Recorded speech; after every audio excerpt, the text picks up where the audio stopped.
Lebih lengkap untuk membahas soal ini kami sudah bergabung dengan mantan Komandan Densus 88 Bekto Suprapto. Pak Bekto, selamat sore, apa kabar Pak?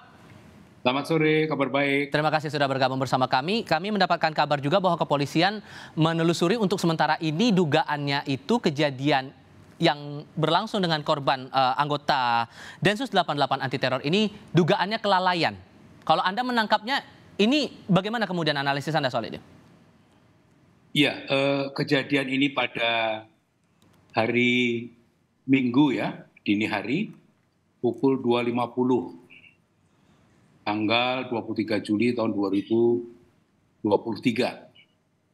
Mengenai hasil investigasi, nanti perlu pemeriksaan investigasi yang menyeluruh, mulai dari pemeriksaan di TKP, pemeriksaan saksi-saksi, pemeriksaan bukti-bukti. Sementara yang saya bisa dapatkan informasi adalah bahwa ini ada terjadi tertembaknya korban oleh anggota Densus sama-sama sebagai petugas penjaga rutan Densus 88. Ini masih diinvestigasi kasusnya.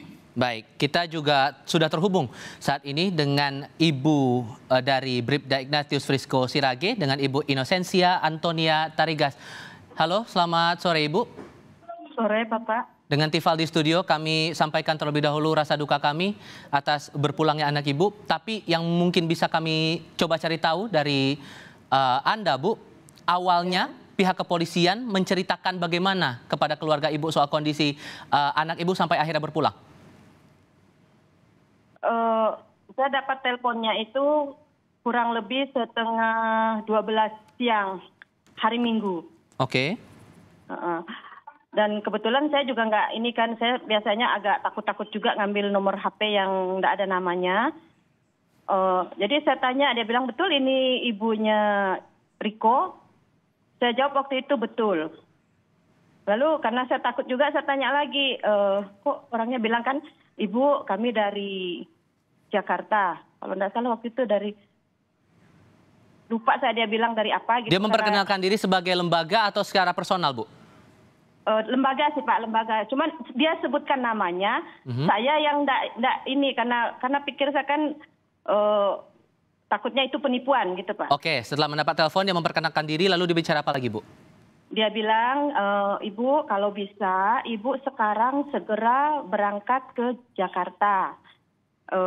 Karena anak Ibu ini sakit kayak gitu. Saya bilang, waktu itu memang saya pikir sih, ini mungkin alasan aja. Memang kebanyakan sekarang orang juga mau menipu begitu. Gitu. Oke, singkat cerita Anda datang dan langsung mengecek kondisi anak Ibu, kondisi Riko. Saat dicek itu apa yang Anda lihat, Bu? Kami sebelumnya kan kami ke Pontianak dulu Pak ya. Ke Pontianak, lalu kita terbang ke Jakarta pada hari Senin itu. Udah itu kami ditempatkan di suatu ruangan. Memang ini waktu itu sempat saya pertanyakan kenapa kami di ini kok nggak langsung lihat, karena kebetulan waktu itu sepupu saya yang mengatakan dia pernah datang ke rumah sakit, bilangnya kalau anak saya ini kecelakaan tunggal, sekarang berada di ruang ICU. Oke, penjelasan kecelakaan tunggalnya karena apa Bu? Nggak ada, belum ada Pak, karena memang satupun dari anggota yang menjemput ataupun yang ini tidak ada yang menjawab kami kalau sebenarnya anak kami ini kena apa, itu mereka nggak tahu juga katanya. Hanya disuruh untuk memfasilitasi kami untuk sampai ke Jakarta. Oke. Letak kecurigaan yang Anda rasakan bersama dengan keluarga ini apa Bu? Pertama, waktu yang saya bilang saya punya keluarga, adik, kebetulan dia tinggal di Jakarta. Karena kami belum bisa terkejar hari Minggunya itu ke Jakarta, saya minta tolong dia yang pergi ke sana. Lalu waktu menanyakan yang tadi dia bilang kecelakaan tunggal, sekarang di ruang ICU, dia sempat teriak, dia bilang, ya Allah kenapa jadi begini. Nah, saya bilang, bolehkah saya melihat keponakan saya? Jawaban dari mereka katanya, maaf Ibu, yang boleh melihat cuman orang tuanya. Itu disampaikan ke saya lewat telepon. Langsung saya bilang, kok gitu ya? Lalu dia nanya lagi, gimana ya Kak saya sekarang? Ya udah kamu pulang aja. Saya bilang kayak gitu. Tapi itu hati saya udah ini ada apa kok kayak gitu. Masa mau lihat dia di ruang ICU aja, keluarga saya sendiri tidak boleh kayak gitu. Itu kecurigaan pertama. Kecurigaan Lalu waktu berikutnya? kami dibawa ke ruangan itu, kenapa kok kami kayak diundur gitu istilahnya, ya kok tidak langsung. Mau saya tuh kan kalau memang dia di ruangan ICU, ya kami langsung dong dibawa ke ruangan ICU tempat anak saya. Itu kecurigaan saya yang keduanya. Oke. Nah, sampailah akhirnya menjelaskan mereka kronologis yang mengatakan bahwa anak ini waktu itu direkam oleh bapak sih, saya enggak begitu hafal ininya karena waktu itu saya dah kondisinya enggak karuan. Senjata yang mau diinikan itu meledak mengenai anak ibu. Oke. Begitu. Oke. Dan setelah itu apalagi Bu yang Anda rasa aneh begitu, terutama dari kondisi jenazah? Waktu kami habis dapat berita itu sih karena kami lagi waktu itu sangat sedih sekali, jadi pada nangis semua. Jadi dia bilang dia masih menjelaskan kami mau ketemu kalau kayak gini ibu kondisinya nggak bisa lihat anaknya kayak gitu bilangnya. Saya bilang kami mau lihat kondisi anak kami sekarang. Akhirnya dengan perjuangan kami berusaha untuk tenang. Akhirnya kami ke ruangan Pak, ke kamar jenazah. Oke. Ke kamar jenazah itulah kami terkejut sekali melihat bahwa anak kami udah kaku, ibaratnya udah nggak ada lagi. Dengan kondisi sedemikian, kecurigaan Anda yang sudah Anda sampaikan itu tadi Bu, bakal ada langkah hukum lanjutan lagi untuk mengusut kasus ini dari pihak keluarga Bu? Saya waktu itu memang udah ngomong, pokoknya saya mau tahu tentang kenapa anak saya ini sampai terjadi seperti ini.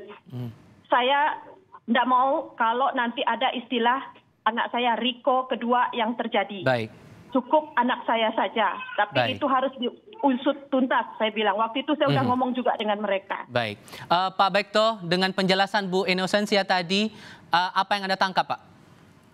Yang pertama saya menyampaikan rasa prihatin saya pada keluarga yang ditinggalkan. Ya.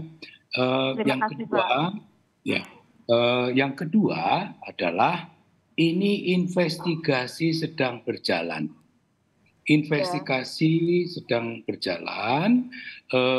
Orang yang diduga harus bertanggung jawab terhadap meninggalnya putra ibu ini sedang diinterogasi.